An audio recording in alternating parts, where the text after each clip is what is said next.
Alors, je vais vous proposer de commencer, puis ceux qui rentreront au fur et à mesure, de toute façon, on va évidemment accepter les entrées au fur et à mesure.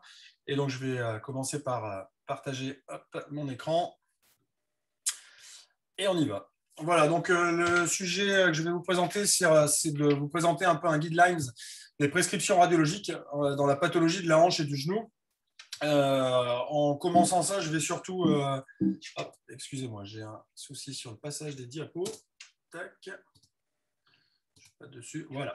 Alors, la première chose, c'était pourquoi avoir choisi ce sujet quand on a discuté de faire ce topo. Je souhaitais en tout cas faire quelque chose qui était très pratique pour les médecins traitants, les kinés, etc.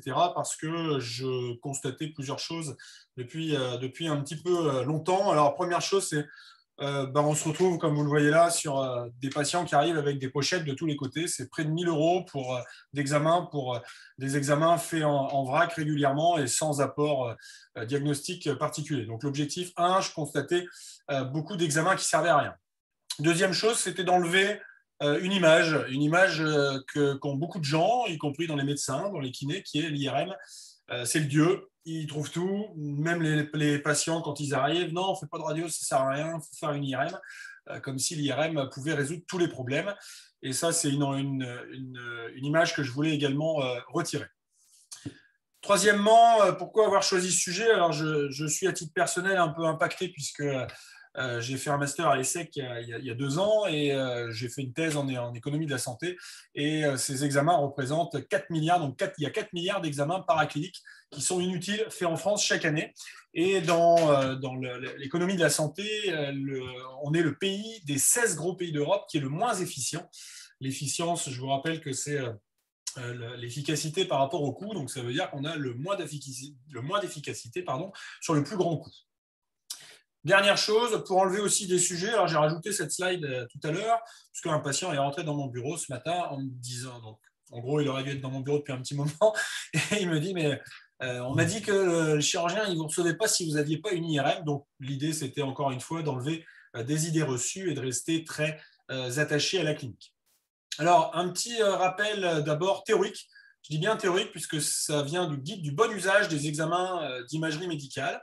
Donc ça, c'est quelque chose qui est une recommandation des radiologues, je précise bien, non pas des orthopédistes ou des rhumatos, mais des radiologues. Donc aujourd'hui, sur le plan théorique, dans un accident et en traumatologie, sur le genou, radiographie du genou, face et profil, hanche, radio de bassin et de face. Ça, c'est les recommandations officielles. Que je partage très clairement, ça vous évite de passer au travers de ce qu'on voit à gauche où la prothèse étant pas forcément décellée, le patient peut quand même être debout. Alors souvent, il faut évidemment corréler ça à l'interrogatoire. J'y reviendrai tout à l'heure parce qu'un important traumatisme, dans tous les cas, doit vous faire amener à la prescription de radiographie, je précise bien de radiographie. Dans ce chapitre des radiologues qui ne me parlait pas particulièrement, mais il y a un chapitre qui s'appelle gonalgie sans blocage. Alors après, il faudra définir la notion de blocage sur le plan radiographie, sur le plan des radiologues.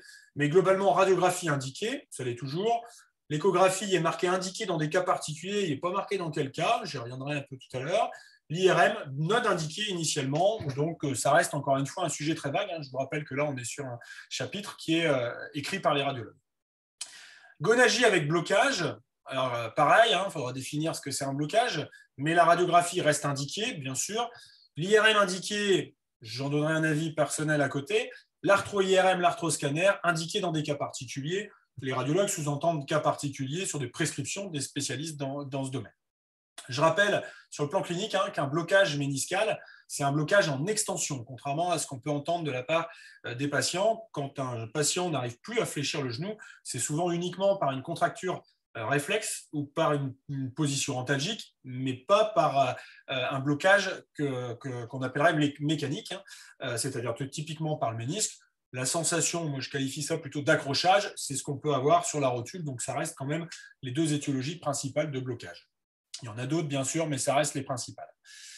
Gonalgie évoquant cliniquement une étiologie fémoro-patellaire, donc pareil, on est toujours dans les recommandations qu'on va qualifier d'officielles. La radiographie est indiquée. Le scanner est indiqué, très honnêtement, je ne sais pas trop pourquoi, parce que le scanner, c'est une visualisation osseuse, donc ça n'explique pas ça. L'IRM indiqué d'emblée, pareil, non, pas systématiquement avec l'origine fémoro-patellaire. Et derrière, arthroscanner spécialisé, pour le cas de l'ostéochondrite par exemple, échographie non indiquée.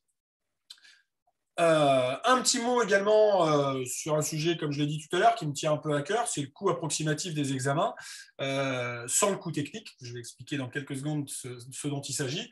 La radiographie, c'est globalement 30 à 40 balles. Une échographie, c'est 30 à 40 balles. Alors, ça dépend des nombres de radios, mais globalement, c'est de cet ordre d'idée-là. Les examens spécialisés, ça monte déjà un peu avec un arthroscanner à 100 €. Et l'IRM, sur le plan de la prescription radio, c'est 70 €, mais les radiologues touchent un forfait technique de 70 et 280 €. Donc, ça veut dire qu'en termes de coût sociétal, ça reste quelque chose d'extrêmement important. La scintigraphie, un examen qui est très sensible, trop sensible, c'est-à-dire que sur une scintigraphie, le moindre truc, vous allez le voir passer et ce n'est pas pour autant qu'il faut en faire, en tout cas l'interpréter comme pathologique. Donc je pense que ça reste effectivement une prescription spécialisée. Dans notre domaine, Arnaud et à moi, notamment la chirurgie de hanche et de genou, une prothèse de hanche ou une prothèse de genou, une hyperfixation à la scintigraphie avant 1 an n'a objectivement pas beaucoup de sens puisqu'on ne peut pas l'analyser. Ça ne veut pas dire, encore une fois, que tout va bien, mais c'est difficile d'intervenir ou de faire des choix techniques dans une scintigraphie qui fixerait initialement. Alors, intérêt des examens, ça c'est quelque chose de très pratique et très pragmatique quand on est dans un cabinet, que vous soyez kiné ou que vous soyez médecin. La radiographie, elle sert à voir des choses très carrées, c'est-à-dire les signes d'arthrose, ça se voit sur une radiographie, ce n'est pas que d'autres examens, avec les 4 signes. Quand on est à l'internat, on retient le moyen mémotechnique POGO, P qui est le pincement articulaire que vous voyez à cet endroit-là. Les ostéophytes, c'est ce que vous voyez à cet endroit-là, c'est les fameux becs de perroquet qu'on a au niveau de la colonne vertébrale. La géode, c'est les orifices osseux. Alors en général, là, si on regarde cette radio, là, on a une géode au niveau de l'épine tibiale, ce que c'est classique. Et l'ostéocondensation, c'est l'os qui est tout blanc ici, en arrière du cartilage abîmé. Deuxième élément, c'est les fractures. Comme vous le voyez à droite, une fracture de rotule peu déplacée. Ça peut parfois pas forcément être très spectaculaire, mais c'est évidemment l'examen de choix dans le bilan à faire en cas de traumatologie. Hop, il faut que je revienne dessus. Voilà. L'échographie, alors je suis un petit peu cash parce que je veux surtout transmettre des messages aujourd'hui. L'échographie, pour moi, n'a aucun intérêt, parce qu'on entend souvent les patients dire « Ouais, mais on pensait qu'on avait du liquide dans le genou. » Si on a du liquide dans le genou, on met juste ses mains au-dessus et on va chercher un choc rotulien. L'échographie n'apporte très honnêtement que très peu de choses. Alors, comme je l'ai mis à cet endroit-là, sur l'échographie ou un exemple d'échographie, ça relève souvent, on va rechercher des épanchements, ça donne des épaississements, des choses comme ça, mais qui ne vont pas avoir surtout d'impact forcément dans la conduite à tenir. Et puis la deuxième chose, c'est que ça reste très, très opérateur dépendant et donc difficile d'avoir des conclusions parce que nous, on ne peut pas vérifier, ni les rhumatologues, ni les orthopédistes, on ne peut pas vérifier les images de l'échographie.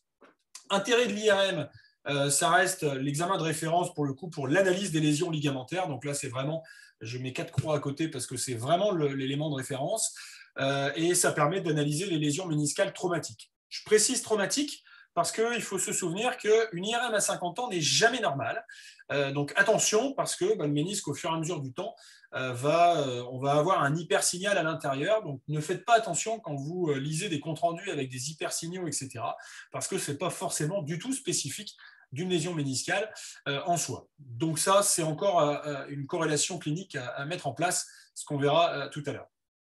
L'arthroscanner, c'est ce qui est pour moi, en tout cas, l'examen. Je pense que je suis un consommateur probablement plus d'arthroscanner que d'IRM, parce que ça permet une analyse fine du cartilage, ça permet également une analyse méniscale dans le cadre dégénératif. L'IRM, c'est un examen direct, c'est-à-dire que si vous avez un impact dans le ménisque, vous pouvez voir un hypersignal sans fissure. À partir du moment où vous avez un doute sur une fissure réelle, vous allez avoir un passage de produit de contraste. J'ai pas eu le temps de le rajouter parce que ça date de ce matin, mais ce matin, j'ai eu un patient avec une IRM qui retrouvait une lésion méniscale faite par un radiologue X, et le même radiologue X, à la suite d'un arthroscanner, conclut pas de lésion méniscale. Donc, le message que je veux faire passer par là, c'est attention à ne pas donner une vérité universelle au compte-rendu de l'imagerie. Alors, on va venir cette fois plutôt par l'exemple, parce que c'est quand même le but. Je voulais quand même présenter les gros axes, mais si on prend des exemples typique de choses où il y a parfois pour le coup des excès en termes de prescription. Donc là, on se retrouve par exemple avec un homme de 24 ans qui a un choc direct au football. Donc quand vous regardez à l'interrogatoire, pas de signe de gravité, les radios sont normales. On a une douleur reproduite à la palpation des reliefs osseux, mais encore une fois, il s'agit d'un choc direct. Il n'y a pas d'épanchement, ça veut dire pas de signe de gravité. Et donc la conduite à tenir, réaliser un scanner du genou droit en ville pour bilan lésionnel, non, il n'y a pas d'intérêt à faire ça, très honnêtement. Dans la conclusion, ça veut dire que la conclusion, si vous êtes en face d'un patient qui a eu ça, le plus logique, c'est de le reconvoquer à 10 jours ou à 15 jours, parce que, par exemple, un genou, c'est toujours difficile à examiner à chaud, et que, ou en tout cas, c'est plus difficile à examiner à chaud, et que c'est bien de vérifier que les signes de douleur, en tout cas, vont diminuer.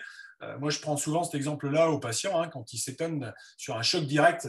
Typiquement, je me suis cogné au boulot, j'ai tapé dans un truc, etc. On se fait quand même très peu de lésions à l'intérieur du genou par des chocs directs. Et je leur dis, si vous prenez une pêche, un coup de poing dans la tronche, vous allez le sentir pendant quelques jours. Ce n'est pas pour autant que vous avez quelque chose de cassé ou de grave. Donc attention, encore une fois, à ne pas prescrire des examens complémentaires parce que sinon, on va se retrouver. Donc là, vous avez le résultat du scanner, bilan d'un choc direct, OK. Pas de lésion traumatique, ouais. Et puis, on se retrouve avec aspect légèrement excentré, faisant suspecter. Alors là, je fais un peu le pitre, évidemment, parce qu'il y a souvent beaucoup de mots qui permettent de ne pas s'asseoir et de ne pas évoquer des certitudes pour le compte-rendu. Et puis, on se retrouve devant les anomalies retrouvées, une IRM du genou, donc sachant que vous venez de lire un compte-rendu où il y a juste des infiltrations de tissu qui témoignent du traumatisme.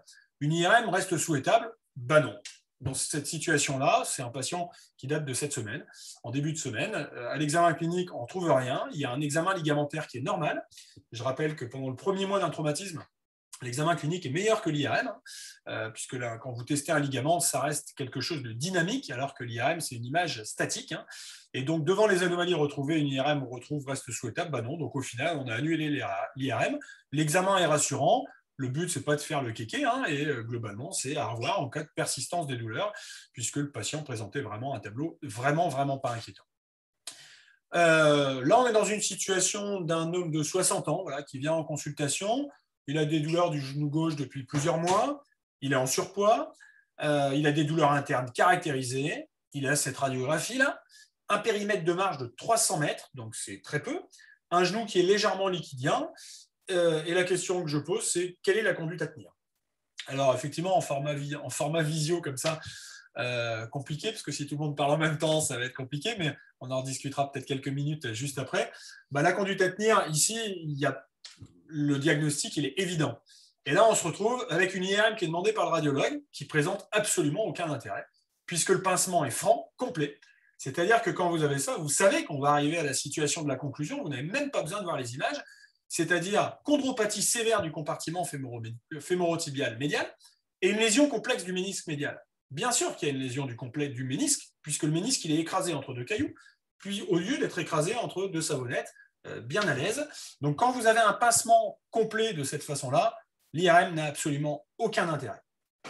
Absolument aucun intérêt, parce que ça ne va pas changer la conduite à tenir, ça ne va pas obliger le patient à une chirurgie, mais sur un pincement complet, il n'y a plus de place pour une arthroscopie. On sait que la ménisectomie va plutôt aggraver le tableau sur un délai moyen, même si l'effet lavage articulaire marche 3 semaines. Je vous rappelle qu'il n'y a plus de place au lavage articulaire isolé.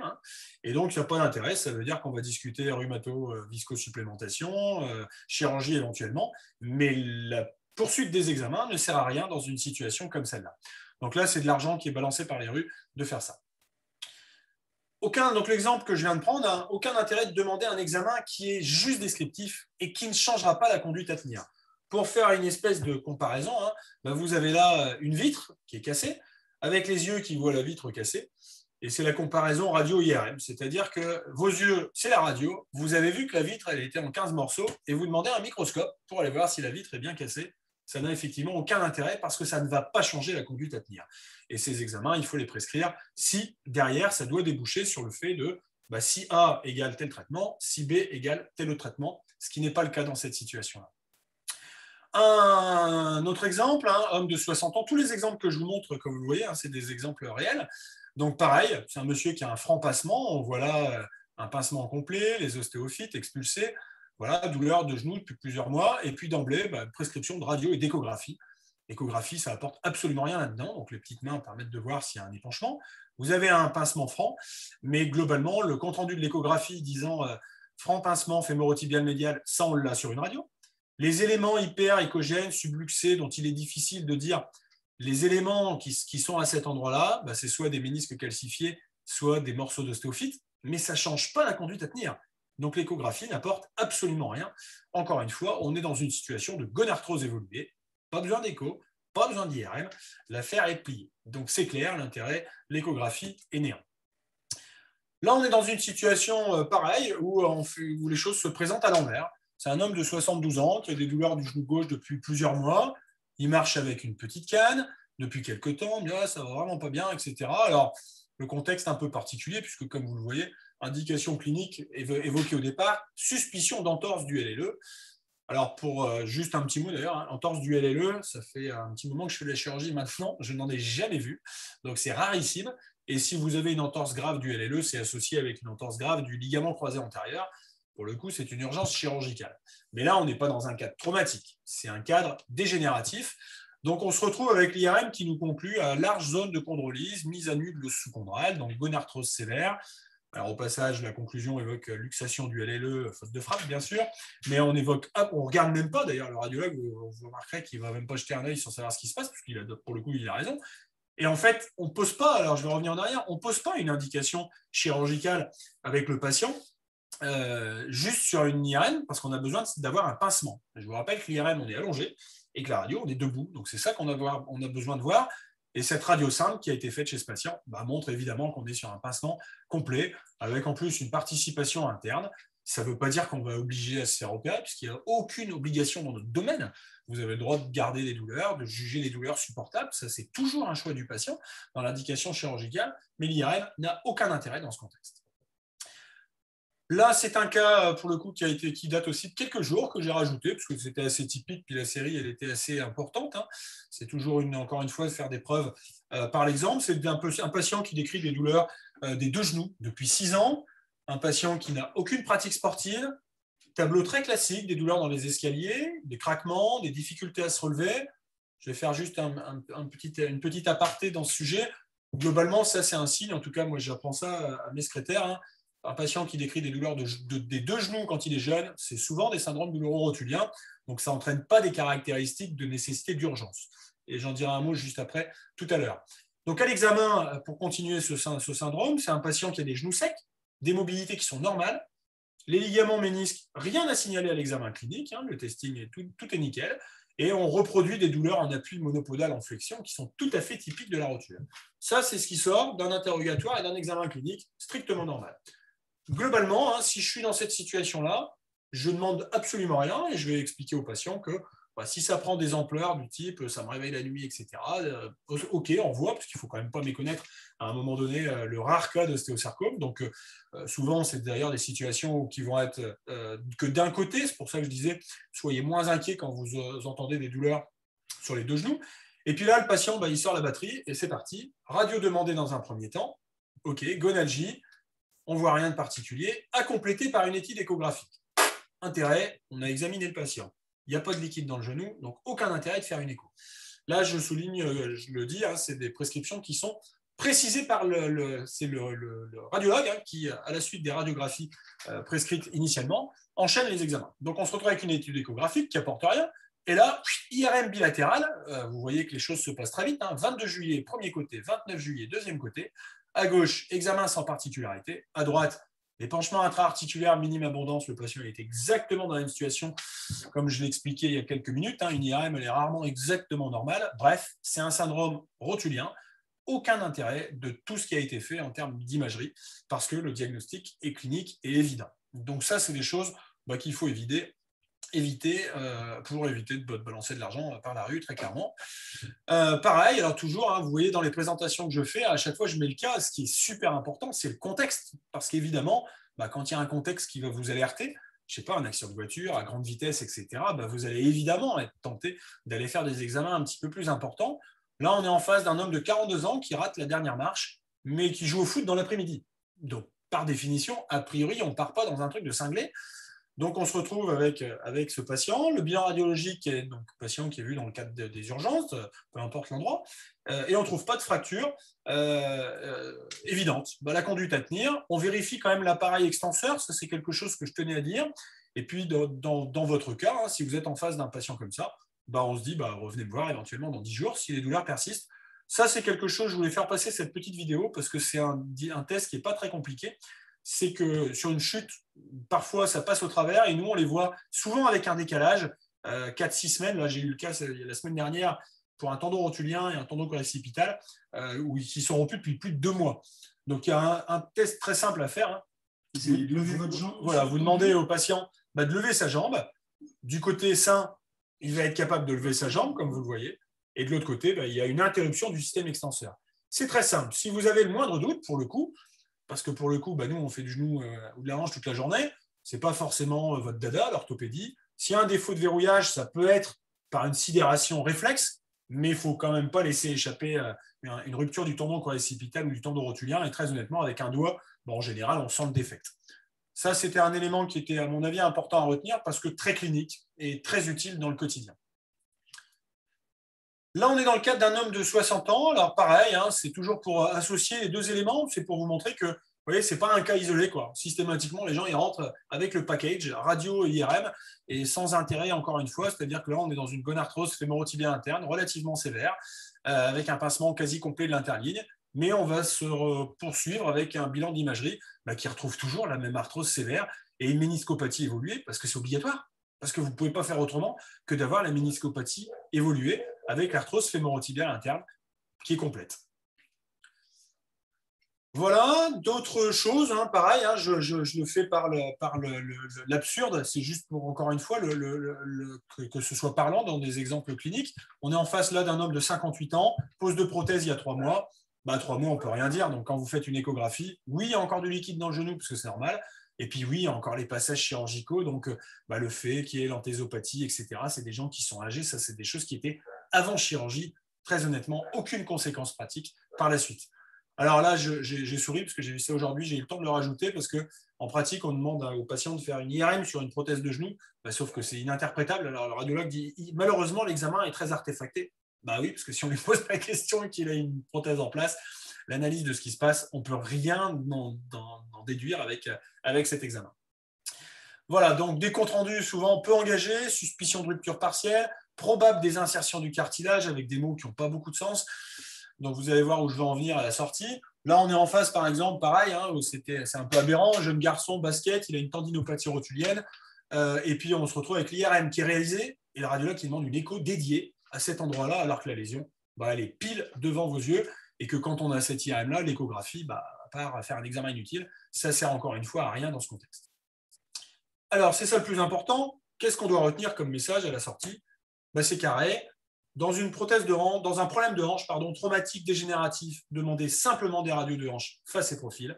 En cas de douleur chronique sur quelqu'un qui décrit des plis de laine, particulièrement avec une irradiation dans le genou, voilà, pour les médecins ou les kinés qui ont une appétence particulière, en tout cas pour ces domaines.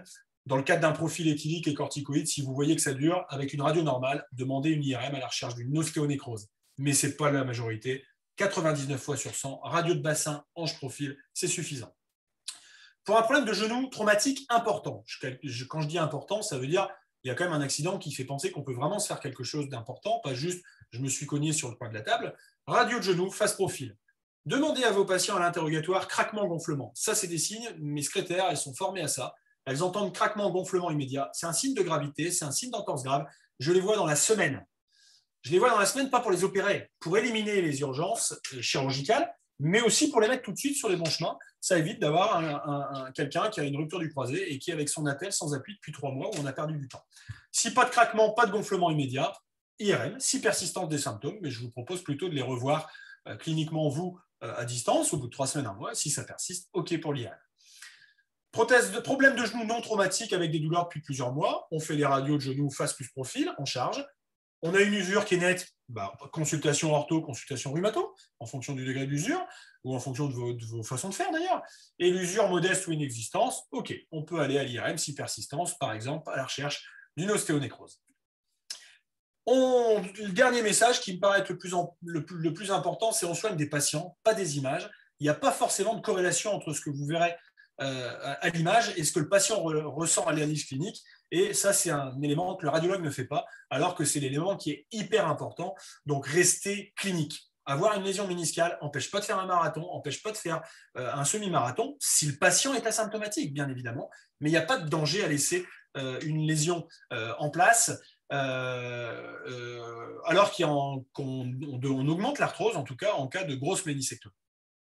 Voilà, je vous remercie de votre attention en espérant que les derniers messages soient passés et retenus parce que ça évite de faire des examens simplement inutiles et de courir pendant des semaines et des semaines avec une recherche diagnostique inutile. Je vais donc arrêter de partager mon écran pour laisser le partage d'écran à Arnaud maintenant. Si vous avez des questions, peut-être qu'on fait la question maintenant avant de passer à la présentation d'Arnaud.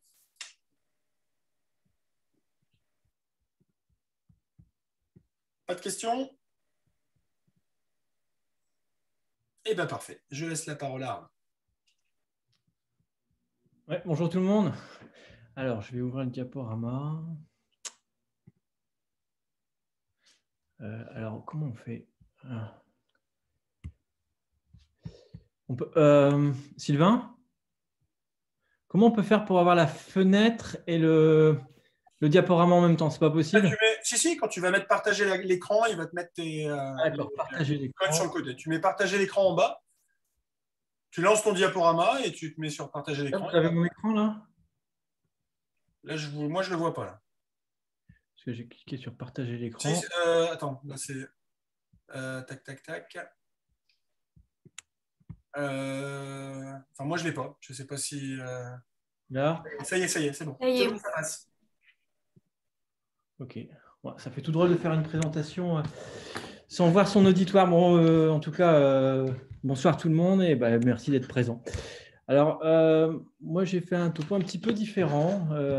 J'ai choisi de vous faire un petit tour d'horizon, on va dire, dans les techniques de prothèse de hanche et de genou, et notamment vous faire un petit état des lieux et des perspectives, notamment en rapport avec des innovations techniques récentes qui, comme dans beaucoup de domaines, sont liées en partie au progrès informatique et qui risquent certainement dans les années à venir à envahir nos blocs opératoires. Alors, pour les besoins du topo, j'essaie de vulgariser le plus possible et de ne pas être trop technique, mais je voudrais vous faire un petit retour en arrière pour comprendre l'état des lieux actuels des prothèses totales de hanche et de genoux, notamment d'un point de vue technique. Alors, de façon arbitraire, je crois qu'on peut décrire l'évolution des arthroplasties en 3 périodes, depuis la naissance, l'essor et le développement, surtout dans les années 80 à 2000, jusqu'à la situation actuelle.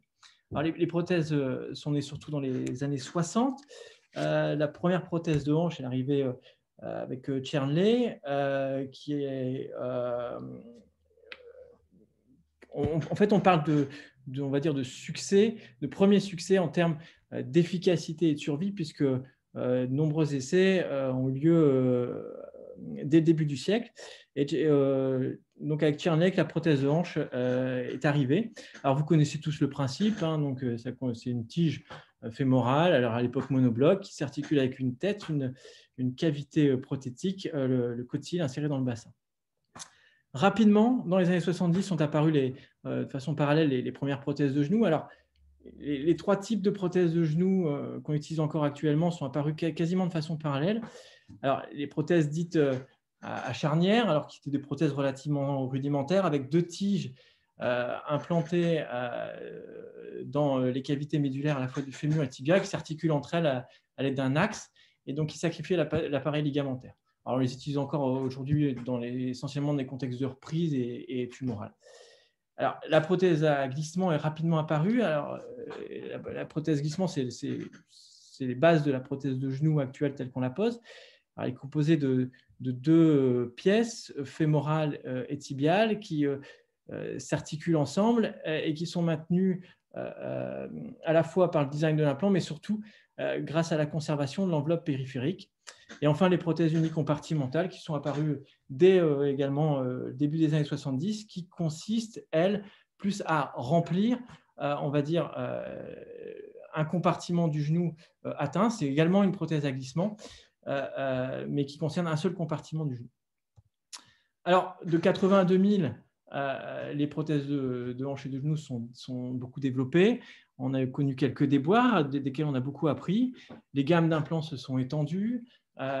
Et à cette période-là, il faut dire qu'on s'intéressait essentiellement au problème à améliorer la survie des implants et à diminuer un certain nombre de complications qui étaient quand même beaucoup plus fréquentes à l'époque, les luxations, les infections, les bris d'implants, et bien entendu également améliorer nos résultats fonctionnels. Alors tout ça pour arriver, on va dire, au début des années 2000, où finalement la prothèse de hanche et de genou sont des interventions routinières qui sont relativement fiables, avec peu de complications, et maintenant avec une population qui est beaucoup plus demandeuse d'un résultat fonctionnel, avec un niveau d'activité, en tout cas supérieur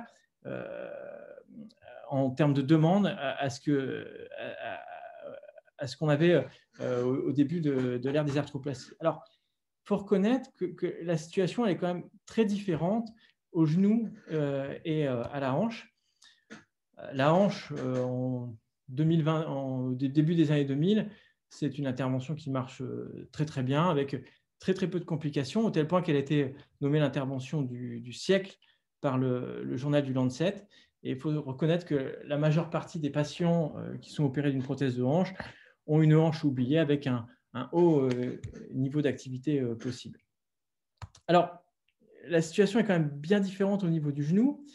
Et il faut également nuancer les résultats entre, on va dire, entre les prothèses partielles et les prothèses totales. Et les résultats en termes de niveau d'activité, de mobilité et en termes d'indolence sont supérieurs aux prothèses de genoux qui conservent quand même une certaine proportion de patients avec des genoux oubliés, moins mobiles. Alors, la prothèse de genou remplit tout à fait bien ses objectifs, mais on peut moins en demander. On a un résultat, en tout cas, qui est moins satisfaisant qu'avec les prothèses unicompartimentales. Alors, les prothèses unicompartimentales sont bien entendu limitées à un certain nombre d'indications. Elles ne sont pas possibles chez tout le monde. Alors, pour expliquer ça, on peut raisonner en termes anatomiques et biomécaniques. Et pour restaurer cette anatomie fonctionnelle, il faut aussi prendre en compte que la cible anatomique à atteindre est différente entre la hanche et le genou. Alors, voilà, je vous fais... La hanche, c'est une articulation relativement simple, congruente, une circonduction qui, en gros, c'est une boule dans une tête. C'est une tête dans une boule, pardon. Et si on restaure l'ensemble des paramètres anatomiques, à savoir la balance musculaire, le diamètre de la tête, la longueur, ce qui est possible avec les larges gammes d'implants qui sont développées de nos jours, eh ben, en général, la cible est aisément atteinte et permet d'obtenir un résultat fonctionnel parfait. Alors, j'introduis là la notion d'ancillaire chirurgical. En fait, quand on met une prothèse, on utilise un ancillaire, qui est en fait l'instrumentation qui permet de mettre en place la prothèse. Et vous voyez que dans les prothèses de hanche, elles sont composées essentiellement de tiges, de râpes, de têtes, d'implants d'essai afin de mettre en place la prothèse. Alors, maintenant, si on s'intéresse à la prothèse unicompartimentale, qui a des indications bien entendu limitées, là encore, d'un point de vue biomécanique, le principe est relativement simple. On resurface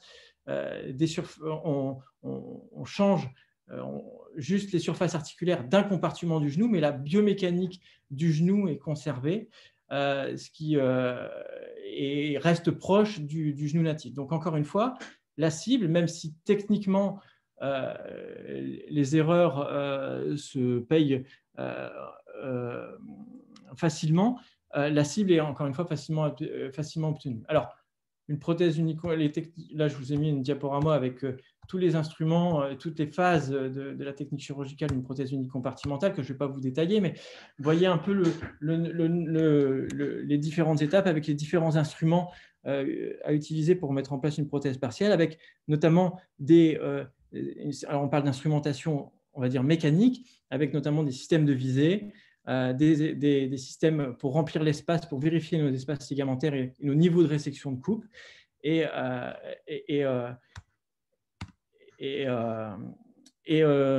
faire les essais des implants. Quand on parle du genou, le problème devient quand même un peu différent, puisque il existe en fait une grande variété de morphotypes constitutionnels du genou, avec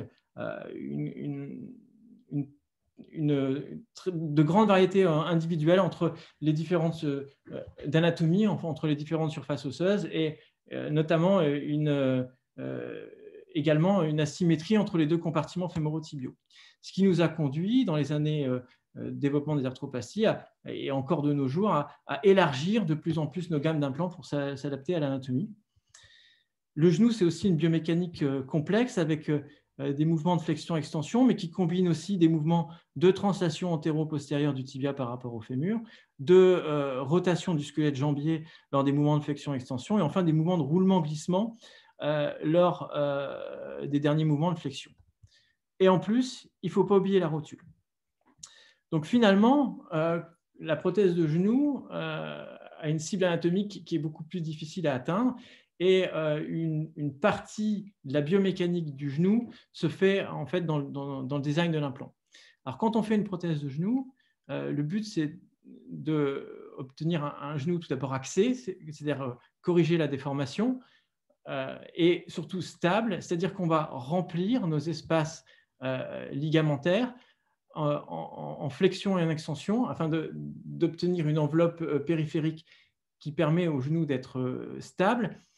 Et cette enveloppe ligamentaire, elle doit correspondre à la fois dans les mouvements entre l'extension et la flexion. Donc, elle doit être maintenue identique. Ce qui fait que quand on fait une prothèse de genou, la cible anatomique, la prothèse totale de genou, est beaucoup plus difficile à obtenir. Et il faut faire un compromis en fait souvent entre stabilité, et on peut faire certains gestes ligamentaires pour compenser des asymétries, et positionnement des implants. Et on peut aussi jouer donc sur le positionnement des implants. Alors là, juste pour vous montrer, c'est pour les besoins de l'exposé et pour vous montrer par rapport aux outils que je vais vous montrer derrière, vous voyez toutes les étapes de la réalisation d'une prothèse de genou avec le nombre d'instruments qu'il faut dans l'ancillaire pour construire notre genou lors de la réalisation d'une prothèse de genou. En fait, quand on fait une prothèse de genou, on est obligé souvent de faire des compromis. On a les moyens de jouer en modifiant tout un tas de paramètres, comme les gestes de libération ligamentaire, les modifications de position d'implant, les niveaux de résection osseuse, la rotation du fémur, etc. Et en fait, quand on fait une prothèse totale de genou, finalement, on doit souvent réaliser un compromis, et la cible ressemble plus à ça que lorsqu'on réalise une prothèse totale partielle ou une prothèse de hanche. Donc en fait, en gros, on peut dire que quand on fait un genou, une prothèse de genou, on adapte le genou à la prothèse, plus que réaliser une prothèse de genou, on fait un genou de prothèse. Alors, tout ça pour vous donner un petit état des lieux des problématiques liées au poste des implants. Et donc, il y a tout un tas de nouveaux outils qui sont issus des progrès techniques, notamment des progrès informatiques, et qui aident le chirurgien dans la réalisation de sa prothèse de genou, ou de ses prothèses. Alors, ce sont des outils qui sont beaucoup développés pour la prothèse totale de genou, mais qui existent également pour les prothèses de hanche ou les prothèses unicompartimentales. Alors, un de ces premiers outils qui sont issus de des possibilités d'impression 3D et des possibilités offertes donc, par l'impression 3D et notamment également les progrès de l'imagerie, des possibilités de reconstruction tridimensionnelle. On est capable de faire, grâce à une coupe d'imagerie, une acquisition d'imagerie, maintenant des modèles osseux, des modèles en 3D qui sont imprimés, qui reproduisent exactement la morphologie du patient. Et on peut créer également, grâce à un logiciel de planification, des guides de coupe personnalisés qui sont complètement adaptés à la morphologie du patient. Alors, comment ça marche ? En fait, lorsque le patient est programmé pour une chirurgie de prothèse de hanche ou de genou, généralement, on lui programme un scanner ou un IRM. On envoie les données à l'ingénieur biomédical de la firme de l'implant et généralement, il nous renvoie en fait, via un logiciel de planification une proposition de planification à valider par le chirurgien ou qu'on peut modifier. Alors là, vous avez un exemple de planification où on peut modifier tout un tas de paramètres. Ce sont les mêmes paramètres qu'on modifie quand on fait une prothèse de genou avec un ancillaire mécanique, traditionnel, conventionnel.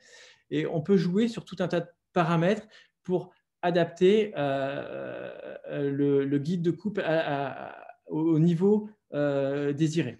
Alors, ensuite, les guides de coupe sont fabriqués donc, par la firme et vous recevez donc un modèle 3D en polyamide stérilisé que vous allez pouvoir utiliser pendant les différentes phases d'intervention. Alors, vous voyez comment ça se présente. Vous avez un modèle osseux et vous avez le guide de coupe qui est positionné dessus. Alors, il est positionné dessus tout simplement pour analyser la façon dont il se positionne sur l'os au niveau du patient. Et ensuite, donc, ce guide de coupe, il est positionné donc, sur les surfaces osseuses du patient. Alors là, c'est un guide positionneur de broche, c'est-à-dire qu'une fois qu'on aura mis les broches, on va pouvoir mettre le guide de coupe de l'instrumentation pour pouvoir faire la coupe osseuse. Alors, donc là, vous avez un guide de broche et on peut aussi utiliser donc, un guide de coupe où la fente pour réaliser la coupe est déjà présente dans le guide. Alors, ces systèmes de guide de coupe, c'est un système purement statique, donc c'est un intérêt pour la planification et pour positionner parfaitement nos coupes. Alors, par contre, ça nous empêche de faire des simulations de la balance ligamentaire. Donc, c'est une aide à la précision. Ça a surtout un intérêt logistique parce que ça réduit le nombre d'instruments lancillaires. Ça a aussi un intérêt pour le chirurgien afin de réduire son temps opératoire. Par contre, généralement, il y a un surcoût pour produire ce type de guide, alors qui est souvent à la charge de l'établissement ou du patient, qui est aux alentours de quelques centaines d'euros. Ça a d'autres indications, les impressions 3D et les guides de coupe sur mesure ont d'autres indications. C'est très intéressant dans les ostéotomies pour les précisions de correction et ça peut parfois aussi permettre de faire des simulations de chirurgie. Quand vous avez un cas difficile avec une perte osseuse importante, vous pouvez établir le modèle de l'os pour pouvoir réfléchir ou même simuler l'intervention avec une instrumentation on va dire pas in vivo, mais in vitro, c'est-à-dire en dehors de la salle d'intervention. Alors, autre outil numérique qui est issu de la progrès de l'informatique, qui existe depuis maintenant 20 ans, la navigation. Alors, la navigation, c'est comment ça marche? Donc, c'est un système composé d'une station de navigation avec dedans un ordinateur et un logiciel qui est relié à une caméra optique qui va pouvoir permettre de détecter les mouvements de capteurs qu'on va positionner sur le membre du patient. En fait, les capteurs sont positionnés à la fois au niveau du fémur et du tibia par des broches transosseuses de façon rigide. Et la station de navigation va pouvoir donc intégrer ces données ainsi que les données d'un palpeur pour pouvoir réaliser une reconstruction, on va dire, en 3 dimensions du genou. Alors là, je vous montre un exemple de film. Vous avez donc les capteurs présents sur les instruments du chirurgien, la caméra infrarouge qui permet, ou ça peut être une caméra LED d'ailleurs, qui permet de réunir les informations. Et vous voyez qu'on est dans une phase d'acquisition où on on récupère certains points anatomiques du patient, on reconstruit de façon tridimensionnelle en captant de nombreux points au niveau des surfaces osseuses du patient. On peut également récupérer donc les centres de cheville, le centre de rotation de la hanche pour avoir les axes du genou. Et donc, une fois qu'on a réalisé cette phase d'acquisition, on va pouvoir faire une simulation. Donc, en fait, on enlève toutes les phases de construction du genou à l'aide d'un lancinaire mécanique, mais on va pouvoir réaliser la simulation directe de positionnement et de pose des implants avec une balance ligamentaire grâce au système de navigation. Alors, en fait, c'est le système probablement le plus abouti, on va dire actuellement, pour réaliser une simulation de position des implants associée à une balance ligamentaire. Alors, la navigation, ça existe depuis 20 ans. C'est un système qui est ouvert avec des applications multiples. Ça peut aussi s'utiliser pour des ostéotomies. C'est un système qui s'est finalement assez peu développé malgré ses avantages parce qu'il y a malgré tout un certain nombre de contraintes et un allongement des durées d'intervention également. Mais les systèmes se sont quand même beaucoup simplifiés ces dernières années. Alors, le robot. Alors, le robot, ça n'est ni plus ni moins que l'évolution de la navigation. En fait, c'est l'association d'une navigation avec un bras robotisé. C'est-à-dire que lorsqu'on va faire… donc, vous voyez, le bras robotisé, il est relié au système informatique. Alors, c'est comme une navigation. Vous avez une acquisition qui se fait comme dans une navigation avec l'acquisition de la morphologie du 3D du patient. Et ensuite, vous allez pouvoir réaliser donc une simulation de positionnement des implants et simuler également la balance ligamentaire. Une fois que vous avez validé votre positionnement, donc c'est là que la phase est un peu différente. Vous n'avez plus d'ancillaire, c'est-à-dire que dans la navigation, votre ancillaire il est navigué. Une fois que vous avez validé votre positionnement d'implant, vous allez naviguer vos guides pour les positionner grâce au logiciel. Là, vous n'avez plus d'ancillaire. C'est-à-dire que c'est le bras robotisé. Alors, ça fonctionne avec un système de retour haptique. C'est synergique. C'est encore le chirurgien qui vient activer activer le moteur et le mettre sur l'os du patient. Mais le chirurgien ne peut pas aller ailleurs que à l'endroit où la coupe a été décidée. Donc là, vous avez par exemple un autre exemple où vous voyez le chirurgien qui est en train de couper. Il ne peut pas faire autrement que réaliser cette coupe. La coupe s'arrête dès qu'elle est réalisée et on ne peut pas dépasser des berges osseuses. Donc c'est quand même un système qui permet de protéger les parties molles et d'être extrêmement précis. Donc là, un autre exemple avec la coupe tibiale.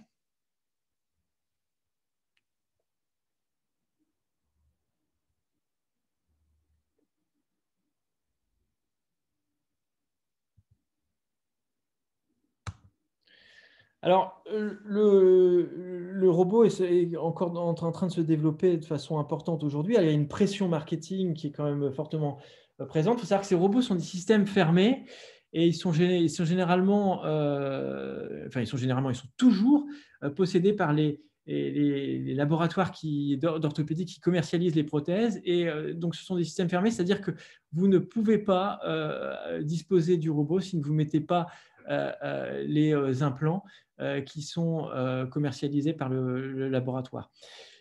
Donc, ce sont les mêmes techniques, les mêmes implants, les mêmes voies d'abord, mais c'est un système qui est quand même très intéressant pour apporter dans la réflexion sur le positionnement de nos implants et en termes de précision. Alors, ça a un coût important. Un robot, c'est environ, en tout cas je crois, aux alentours d'1 million d'euros. Il y a aussi un coût très, très important de consommables. C'est-à-dire que quand vous mettez une prothèse avec un robot, vous avez un certain nombre de consommables supplémentaires que que l'on n'utilise pas avec une prothèse de genou conventionnelle. Et ça nécessite, pour certains systèmes, la présence d'un ingénieur sur place lorsque vous mettez la prothèse. Alors, un autre exemple d'outil numérique qui s'est développé ces dernières années, qui est assez marrant. Alors là, c'est basé sur le système de la réalité augmentée. Alors, c'est un système assez simple qui permet juste de réaliser les 2 premières coupes, on va dire, d'une prothèse de genou, la coupe fémorale distale et la coupe tibiale postérieure. Ça se présente comme des lunettes. Vous voyez, alors, on a un système de menu intuitif où, avec une commande qui se fait grâce au mouvement d'inclinaison de tête. Donc, la voie d'abord, c'est la même chose que pour une prothèse de genou classique, mais vous positionnez un marqueur avec un QR code qui est repéré par la lunette et vous réalisez l'acquisition naviguée, donc comme pour un système de navigation, mais grâce donc, à ce QR code qui est mis en place sur le marqueur. Et ensuite, vous pouvez donc réaliser et planifier vos coupes grâce à l'indépendance entre la dépendance entre les 2 systèmes de QR code qui sont vus de façon simultanée par la lunette et donc naviguer votre coupe. Donc, et ensuite, vous n'avez plus qu'à la réaliser. Donc ça, c'est un système qui est apparu ces 2 dernières années, qui probablement aura d'autres applications dans le futur. Alors, et enfin, un dernier petit mot donc sur les applications de suivi, parce qu'il y a beaucoup de téléapplications qui se développent actuellement, et notamment en chirurgie. Il y a des tas d'applications qui sont à notre disposition et qui permettent donc de réaliser un suivi quotidien des patients post-opératoires avec souvent des objectifs de rééducation, et surtout, ça permet également de se comparer donc à une base de données de suivi et puis de pouvoir suivre ces patients à distance.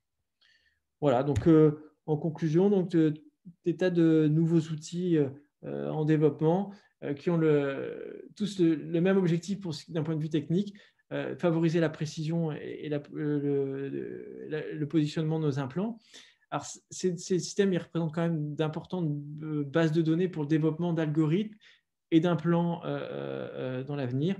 Et puis, ils ont un intérêt évident en termes de logistique, puisqu'ils peuvent permettre de réduire certaines contraintes liées au volume du matériel qu'on utilise au bloc opératoire.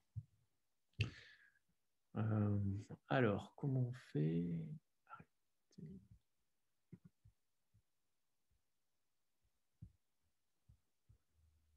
Je ne sais pas s'il y a, je sais pas s'il y a des questions.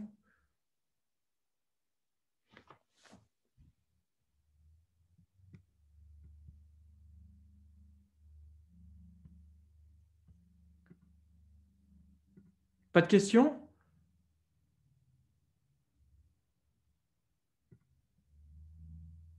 Bon. Eh ben, écoutez, bonne soirée. Merci. Merci, bonne soirée. Bonne soirée, merci.